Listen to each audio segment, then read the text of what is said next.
Yeah, well, right now, I'm just fresh out of the studio from doing the vocals on my new project. Cool.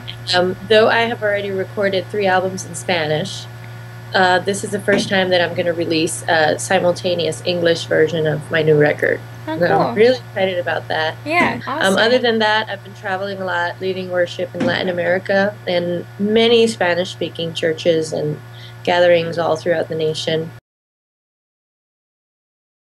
I went into school to study music. I did some classical music, some pop music, and then I actually went through a crisis. You know, my father passed away when I was 6.5 due to alcoholism. So there was a whole bunch of unfinished business from when I was a kid that once I hit college and I started going into making my own decisions, making dumb choices as a young girl, I went into this rebellious phase. And after that was when I decided, okay, all hopes that I have and all dreams that I have of becoming this amazing Christian or secular artist didn't matter to me before.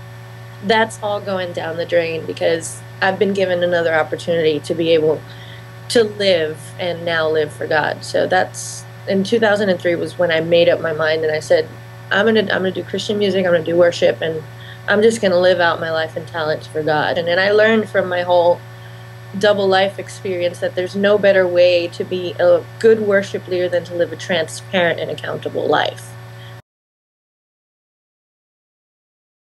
Pouring yourself out and selling yourself out completely for God, it has to be parallel with the way you're treating everybody else and seeing in every person someone that most definitely needs healing, most definitely needs our patience, our kindness, so that they can come to deeper levels with God.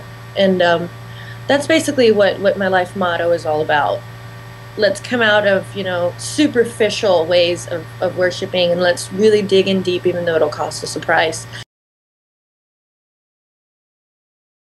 It is. I mean, besides the language barrier, us Latins, we have very passionate hearts, and we tend to be intense in our worship and in everything else. American culture tends to be very deep in their worship, but there's a lot of inward, in my experience, there's a lot of inward processes that they're going through as they're worshiping.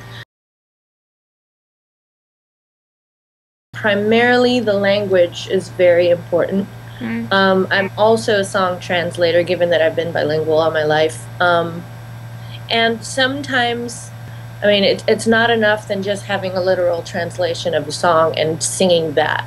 Learning how to rewrite songs for another culture in the way they understand it. I think that's one of the primary things that I would definitely put on worship leaders' checklists that are trying to cross over to other cultures and minister to them.